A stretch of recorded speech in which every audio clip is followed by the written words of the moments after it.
Hey, it's John Toda here, and I'm the co-founder and CEO of Knowledge Link. If you've taken any of my courses before or seen my videos, you know that I'm super passionate about helping professional speakers reach the largest audience possible by leveraging online digital media.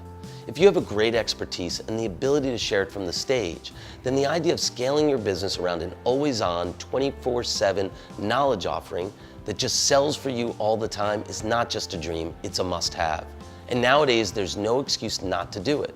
All the tools are out there, the costs are reasonable, and best of all, it actually works. So if you're a professional speaker, this video is for you.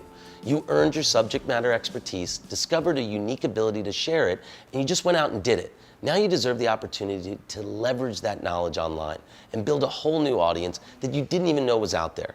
See, what's so cool to me when I work with speakers is that I really am in awe of the profession. You create your own content, sell your own gigs, choreograph the entire performance, and then get in front of that audience and deliver it yourself. You're an educator and an entertainer rolled into one package and wrapped with a business mind. And if you weren't, you'd be doing this as a corporate trainer rather than an entrepreneur scaling your own business. So I want to help you create an online offering that elevates your brand and extends your reach beyond anything you've imagined before. I'll show you the successes I've had with my clients, successful entrepreneurs, CEOs exiting their businesses, corporate trainers going out on their own, and expert speakers like yourselves. I've learned so much from helping these colleagues of mine, and nothing is better to me than doing it over and over again. Now, every expert has their strategy, and we'll show you all kinds of data and testimonials that theirs is the ticket to success, and you're just one more course or masterclass away from figuring it all out. I don't think it's quite that easy. I think it takes investment of time and money, a solid strategy, and the discipline to stick with it when the audience doesn't show.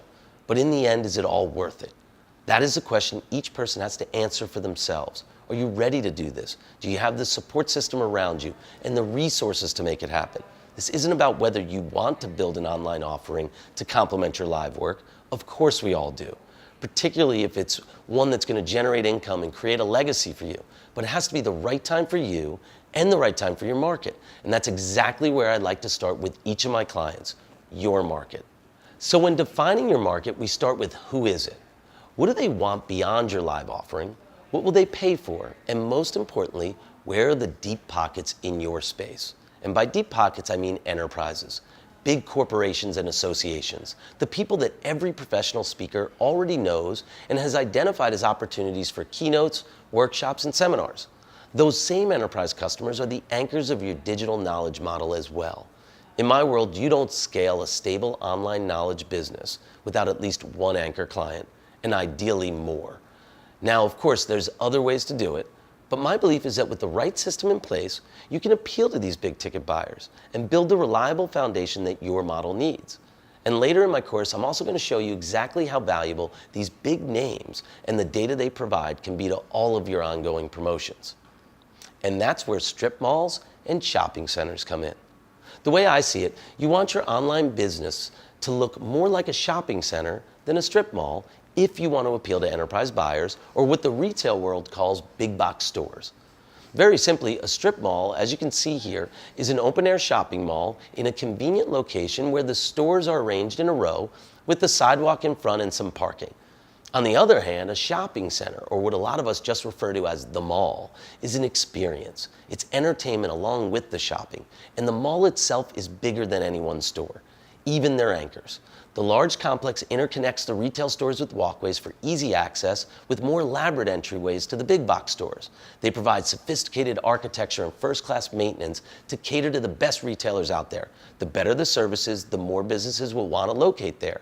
Good transportation routes are just as important as they are to a strip mall, but the mall itself is a destination in its own right. Now think about the online knowledge business you want to build. Do you want to appeal to the big box stores in your market? If you do, then your content offering and the way in which you deliver it has to feel more like a shopping center than a strip mall.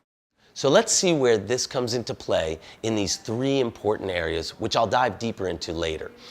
Architecture and maintenance, user access, and custom experience. These are the three key components to elevating your online knowledge offering to enterprise quality standards. And it is super important to understand the value of these three things to a corporate customer. You see, even the most influential business executive at a big enterprise needs buy-in from their IT department when integrating any technology offering. And remember, that is what your digital media content is after all, a technology product. And that buy-in only comes with solid product architecture and a reliable maintenance team to back it up in a way that they can be comfortable with. Now don't panic, because nobody expects you to know how to do this stuff. You just need to know what the options are and how to set expectations with your prospects up front.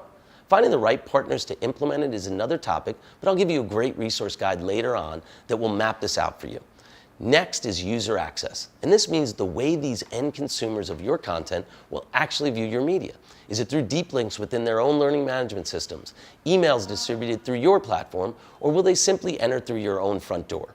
And if so, are you really expecting each of their thousands of employees to manually enter username and password into your website? Not a chance. You need to know the basics of single sign-on and other integration standards to differentiate yourself from every other thought leader who walks through an enterprise buyer's door. And you need a team who can make it happen and be flexible enough to accommodate the user access style they require.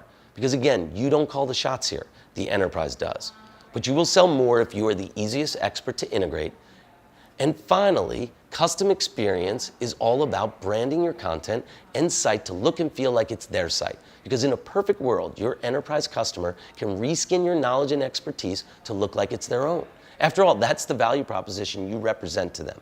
Your content and the access to it has to feel like it's a seamless extension of their overall offering. You do these three things well and understand how to speak about their respective value, and you'll have enterprise buyers taking your online offering more seriously. In later sessions, I'll dive deeper into each of these three important aspects of your online knowledge product: architecture and maintenance, user access, and custom experience. In the meantime, take a look at your local strip malls and shopping centers and see how they execute on these principles to attract retail businesses to their site. And download the workbook below, which breaks down these critical product features with super helpful checklists that you'll need when assessing your own product or creating a new one with enterprise buyers in mind. Remember to leave any comments below, and I will always reply. And stay tuned for the next video in this series where I'll share with you some of the ways that these enterprise big box buyers are so very different from your typical small business owner prospects. Tap into that differentiation to separate your offering. So that's all for today. Thanks for watching, and see you in the next one.